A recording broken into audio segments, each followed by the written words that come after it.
अस्सलाम वालेकुम। सुहेल खान अपने यूट्यूब चैनल में आपसे मुखातिब है। नाज़रीन, आज है 29 अप्रैल और आज तकरीबन चौथा दिन है, क्योंकि हमारे बहुत से हल्के 26 अप्रैल को सुप्रीम कोर्ट का तारीखी फैसला आया जस्टिस काजी फाइज ईसा के नजरसानी की दरखास्त में, और सुप्रीम कोर्ट ने जस्टिस काजी फाइज ईसा की दरखास्त को मंजूर कर ली थी, और इस तरह उनका जो लास्ट जो जून को जो ऑर्डर था को बैठने का खत्म करा दिया। और अब उस दिन से तकरीबन आज चौथा दिन है और पूरे मुल्क में खुशियां मनाई जा रही है, खासकर लीगल लीगल फ्रेटर्निटी में। और इससे ये बड़ी जमहूरियत की जीत और अदलिया की आज़ादी का जीत से इसको गर्दानते हैं। और जबकि उस दिन सुप्रीम कोर्ट बार एसोसिएशन के सदर अब्दुल लतीफ़ आफरीदी ने इस सुप्रीम कोर्ट के इस फैसले को साल की बेहतरीन खबर करार दी गई है। तो नाज़रीन, बड़ी खुशी की बात है, जस्टिस काजी फाइज ईसा अदालत से जो है वो उनको बहुत बड़ी फतह मिल गई है, और उनको जो उनका जो मामला था, उनकी जो वो अब खत्म हो गया है और पूरी कौम खुशियां मनाई जा रही है। लेकिन इसके बाद तकरीबन कल या परसों ही एक और डेवलपमेंट हुई मुल्क में। एक साबिक DG FIA federal investigation agency जो कि बशीर मेमन थे, उन्होंने एक और नया इंकशाफ किया है कि इस रेफरेंस से तकरीबन 6 महीने पहले उनको गवर्नमेंट सर्किट ने, खासकर वज़ीर आज़म के ऑफिस ने, शहजाद अकबर ने और फेडरल मिनिस्टर फॉर लॉ, और जिस तरह उन्होंने उनको अप्रोच किया था, उन्होंने कहा था कि इस तरह एक रेफरेंस बनाना है और इस पे आपने काम करना है।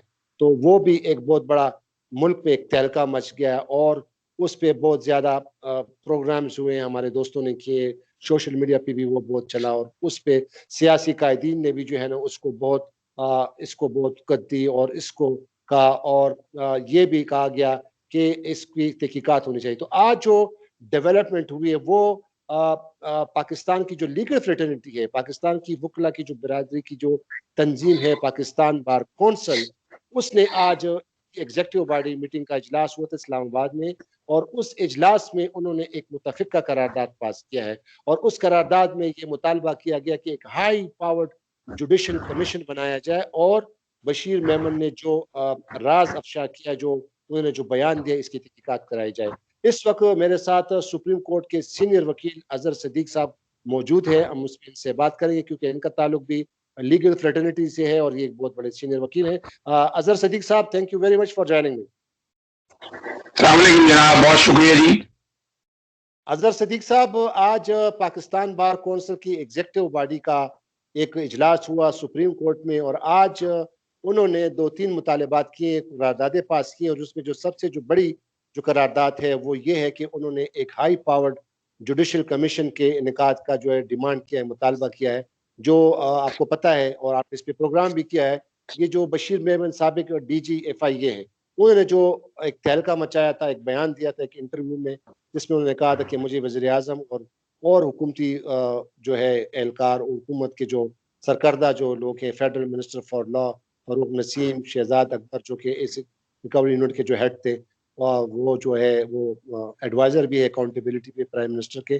तो उस पे उन्होंने इंकशाफात किए थे कि उन्होंने मुझे बुलाया था और मुझे कहा था कि इस तरह काज़ी फाइज़ ईसा के खिलाफ जो एक रेफरेंस बनाना है और आपने इस पे काम करना है।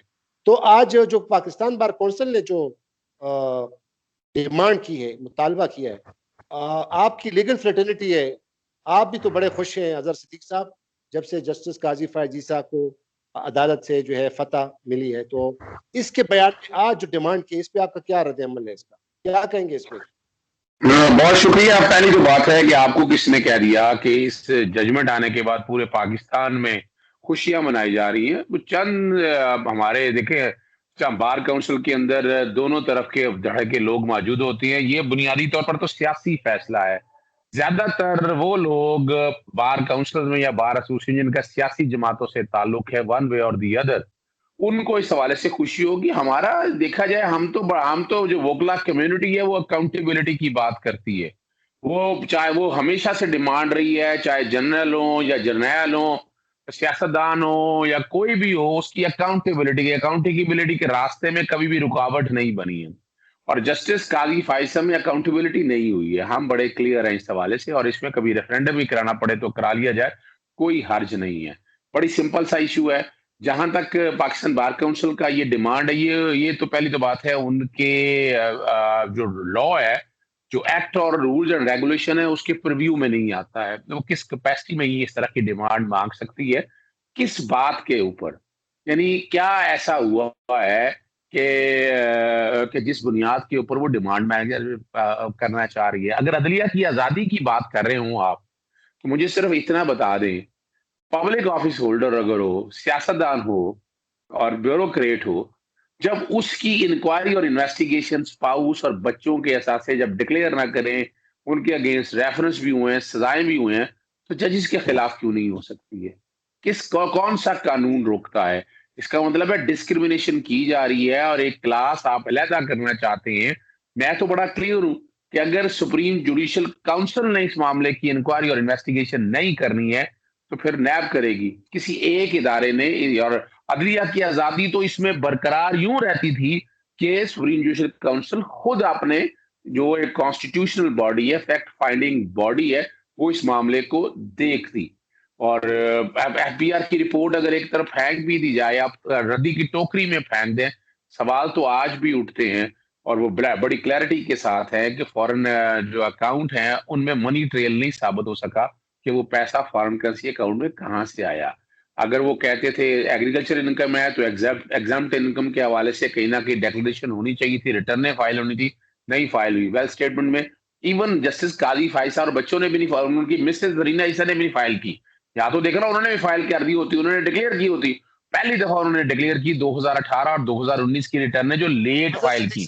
अजहर सदीक साहब, sorry to cut you sir, ये तो चलो ठीक है ना, ये तो अब वो चूंकि कोर्ट का फैसला आ गया, वो तो एफबीआर को उन्होंने भेजा होता, एफबीआर ने अपनी रिपोर्ट भी पेश की, लेकिन सुप्रीम कोर्ट का फैसला आया, बहुत बड़ा फैसला आया 6-4 से, और उन्होंने जो पहले जो 7 जज जो थे उनमें से 2 जो है उन्होंने वापस अपना फैसला रिवर्स किया। 2 जज जो थे उनमें से अब उनके इस 6 में शामिल हो गए, और उन्होंने इस जो मेजॉरिटी फैसला है वो दे दिया। और अब चूंकि अब उन्होंने खुद ये कहा कि जो भी एफबीआर को जो मामला भेजा गया था, तो वो बिल्कुल उन्होंने रिकॉल कर लिया, उसको सेटिस्फाइड कर दिया, अब वो मामला तो खत्म हो गया।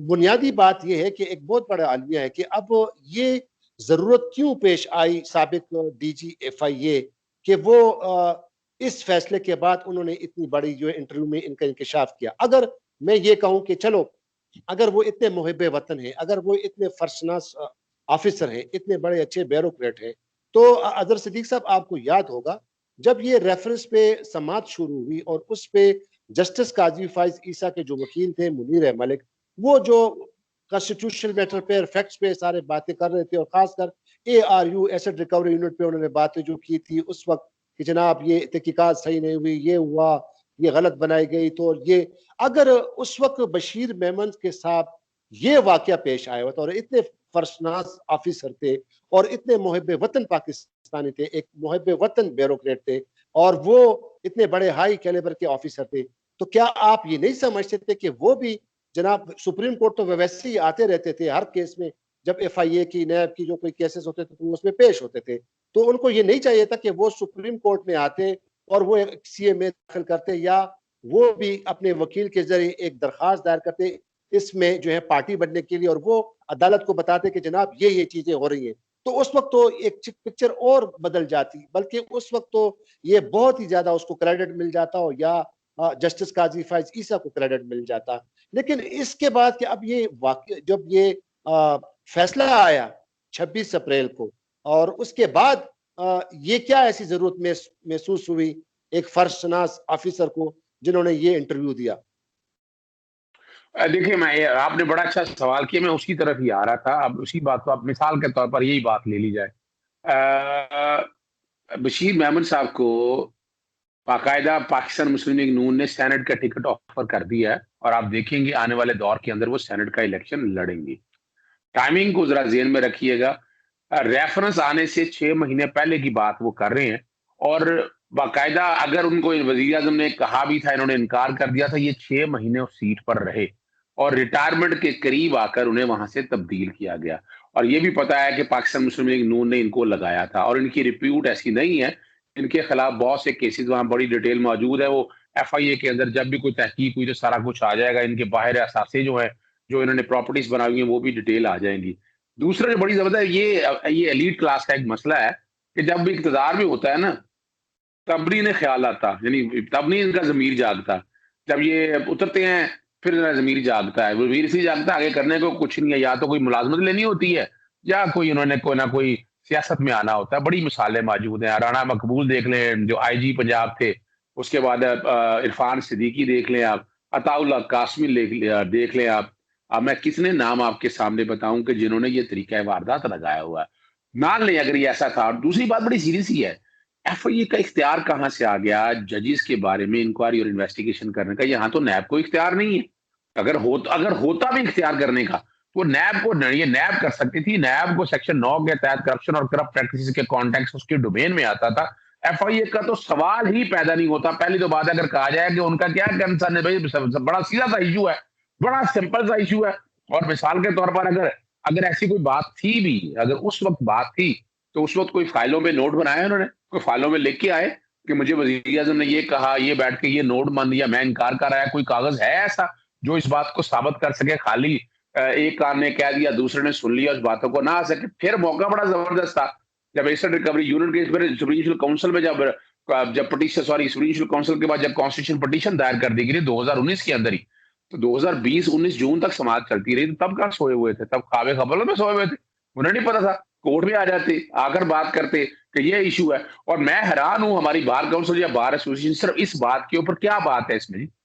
यानी क्या इशू में आ जाए? सिंपल सी बात है, यानी रोजाना दरखास्तें दी जाती हैं, एफआईआर होती हैं, एफआईआर क्वैश होती हैं, नैब में रेफरेंस आती है, रेफरेंस खत्म हो जाए। इसमें ऐसी अनोखी चीज क्या है?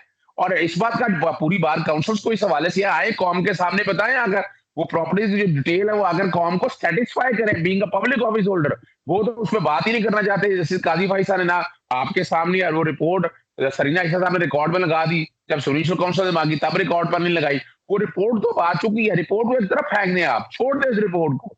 लेकिन ये मामला सुप्रीम जुडिशियल काउंसिल को एक दफा फैक्ट फाइंडिंग इंक्वायरी करनी चाहिए, ताकि हकायक सामने आ जाए। अब ये सुप्रीम कोर्ट से कह देने से मामला नहीं खत्म हो जाता, क्राइम नहीं खत्म हो सकता यहाँ से।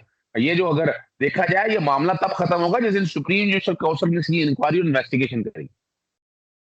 अच्छा, अज़हर सदीक साहब, थोड़ा शॉर्ट से बताइएगा कि अब चूँकि इसमें डिटेल जजमेंट आनी है, और ज़ाहिर है कि जिन जजों ने, यानी पहले जो 7 जजों ने ये मामला रेफ़र किया था एखतियार को, और अब रिव्यू की पिटीशन में उन 6-7 जजों में से 2 जो है ना, वो वापस उन्होंने अब रिव्यू पिटीशन को एक्सेप्ट किया है, जिसमें जस्टिस मंजूर अहमद मलिक, कल उनका रेफ़रेंस भी जो है हो रहा है सुप्रीम कोर्ट में, फुल कोर्ट रेफ़रेंस भी है, क्योंकि वो 30 को रिटायर हो रहे हैं।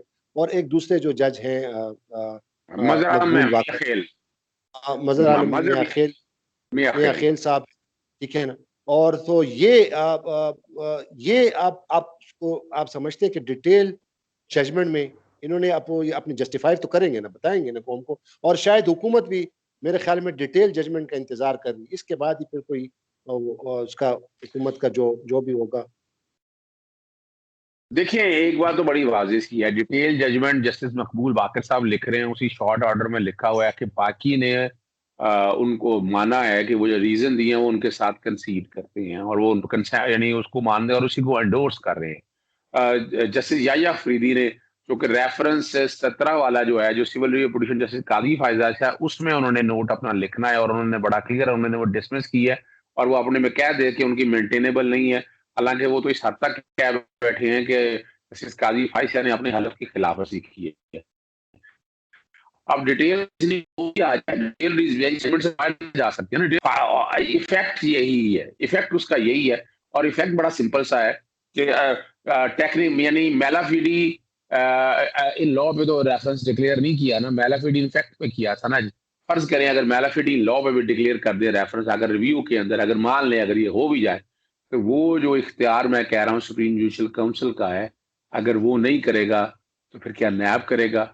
ये हमें सोचना है। अदलिया की आज़ादी को बचाना है। अदलिया की आज़ादी तभी बचेगी कि जब सुप्रीम जुडिशियल काउंसिल एक फैक्ट फाइंडिंग इंक्वायरी कर लेगी। ये हमेशा के लिए चैप्टर क्लोज हो जाएगा, वरना पूरी कौम ये सवाल उठाती रहेगी। आप उठाकर देख लें, सोशल मीडिया पे देख लें, जितना भी देख लें, अगर कौम ने इस जजमेंट की तारीफ की होती, तो सोशल मीडिया पे तारीफों पे पुल बांध रही होते। लेकिन कंट्रोवर्सीज आर देयर, और ये कंट्रोवर्सीज रहनी है जब तक उसकी इंक्वायरी ना हो जाए और फाइनली साबित ना हो जाए कि मनी ट्रेल अवेलेबल था, ये बाकायदा पैसे मौजूद थे मिसेस सरीना ईसा के पास जिनसे वो प्रॉपर्टीज खरीदी गई। बहुत शुक्रिया अज़हर सिद्दीक साहब। नाज़रीन, अब ये है कि अब जो कंट्रोवर्सीज़ हैं या जो खुदा ना करे कि ऐसी कंट्रोवर्सीज़ पैदा हों, होना यही चाहिए कि इस मुल्क की तरक्की, इस मुल्क के इस्तेहकाम, इस मुल्क की आइन की बालादस्ती, इस मुल्क की जमहूरियत की बालादस्ती और आइन की बालादस्ती और ख़ासकर अदलिया की आज़ादी जो है वो मुकद्दम होना चाहिए। एक और वीडियो में दोबारा आपके सामने हाज़िर होंगे, तब तक के लिए इजाज़त दीजिए। बहुत शुक्रिया, तब तक के लिए इजाज़त दीजिए। बहुत शुक्रिया। खुदा हाफ़िज़। पाकिस्तान ज़िंदाबाद।